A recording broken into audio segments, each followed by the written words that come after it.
Hi, I'm Scott Kopnis and welcome. This presentation, titled Corrosion Solutions for Export, Shipment, and Storage, is brought to you by Daubert Cromwell, the leading name in corrosion prevention. We hope you've already viewed our VCI 101 titled Volatile Corrosion Inhibitors. In that presentation, corrosion basics and how VCI works is covered. In this presentation, we will outline the corrosion prevention challenges associated with the export of metal parts and assemblies. Next, we will provide you the evolution of corrosion prevention packaging as it relates to export shipments. Finally, we will conclude with best practice for protecting metals during export. So, let's start off by stating that export environment promotes corrosion. During the 3 to 6 months or more in transit, this is plenty of time for corrosion to occur.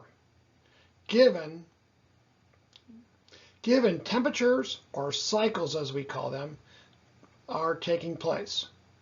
Inside a cargo container that is anything but airtight, humid air enters the container. If not at the time of loading, then during its transit to the port or once it goes to sea, this takes place. As the sun beats down on the container, it heats the inside of the container where its humidity increases. Then, each night, or depending on its route, the air inside the container cools. At this point, the cooler air, unable to suspend as much moisture, condenses and forms water droplets. The water droplets on the metal promotes corrosion. The cycle repeats itself until the goods are unpacked. From the VCI 101 presentation, we review this graphic showing the electrochemical reaction taking place between the metal, water, and oxygen, and inside the container. To support our claim that this is an aggressive corrosive environment, we go to science. We need not to look any further than laboratory corrosion testing. Most laboratory corrosion testing studies corrosion by shortening the time or accelerating the corrosion rate. Common to these tests are 1. A metal coupon, 2. The ability to control the environment, in this case a jar, 3. A catalyst, most often water. The procedure includes heating and cooling the jars at pre-described times and temperatures. This is one cycle. A cycle is repeated for a specific number of times. The intent is to form water droplets and promote corrosion. And while this presentation is not focusing on lab testing, we can conclude that the export conditions, like lab testing, is an environment that promotes corrosion. As we return to the export shipments, we ask ourselves to confirm, do the cycles exist? And what do they look like? This led us to our 2011 and 2012 study on the temperature and humidity effects inside export containers. Using temperature humidity collection devices, we monitored 5 transcontinental shipments, as shown here. USA to China, China to USA, USA to Singapore, China to France, and China to Germany. Very quickly, we'll show the graphs in in blue, the temperature, in green, the humidity, and in red, the dew point. As we can see, lots of variation in this China to France. We also see a lot here on the China to Chicago. Again, we see this variation. In many cases, we saw large changes of temperature and humidity within short periods of time and repeated amount of time. Here, Chicago to China,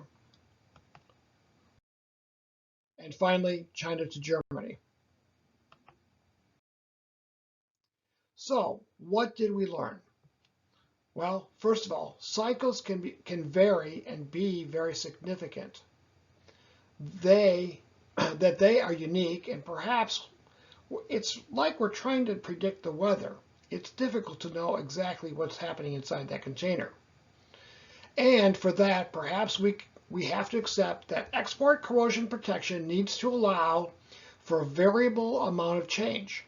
In designing a solution for protecting metals from corrosion, we need to accept what we can and cannot control.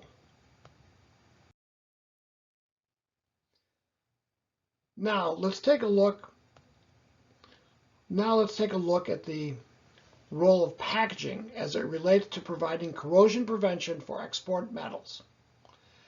Early shipments were simply coated with oils and greases. From our previous presentation, we explained that fracturing occurs and the exposed metal to salts and moisture. This was the pre-packaging days.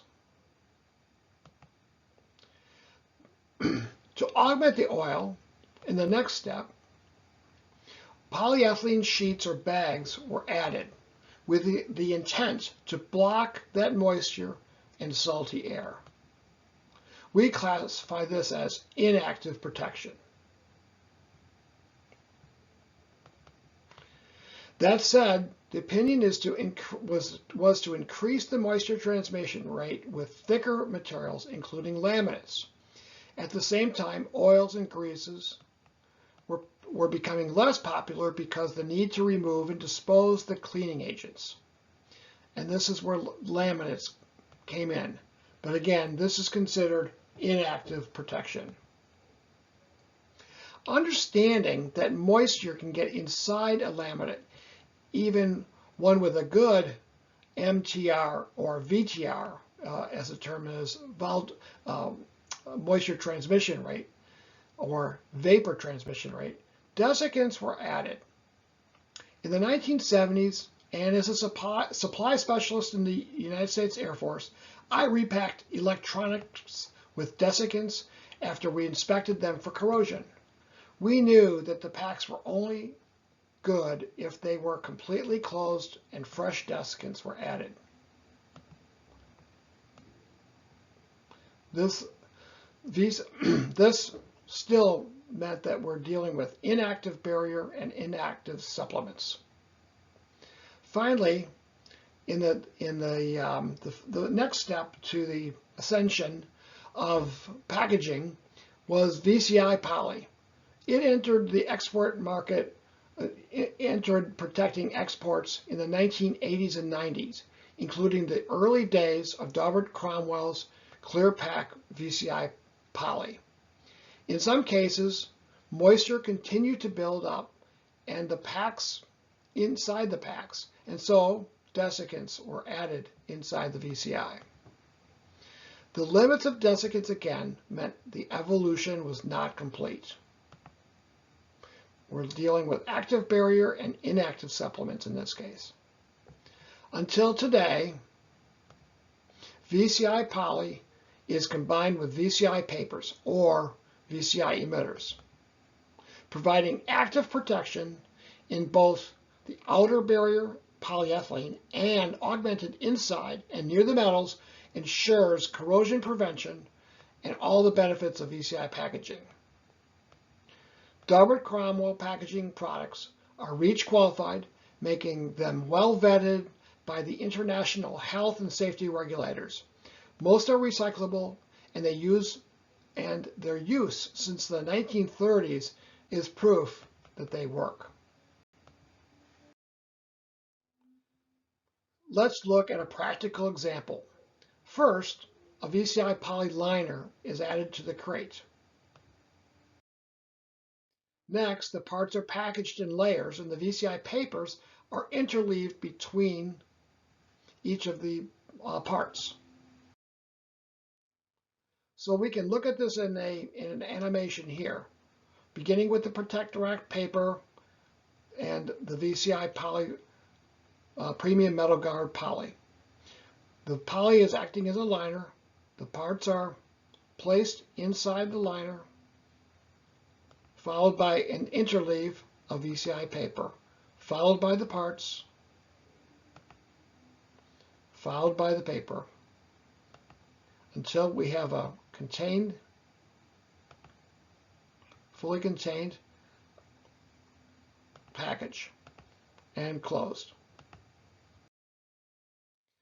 So this concludes our short presentation on corrosion solutions for export shipments and storage, where we talked about the tough export environment, the evolution of corrosion prevention, and one best practice for packaging export metals.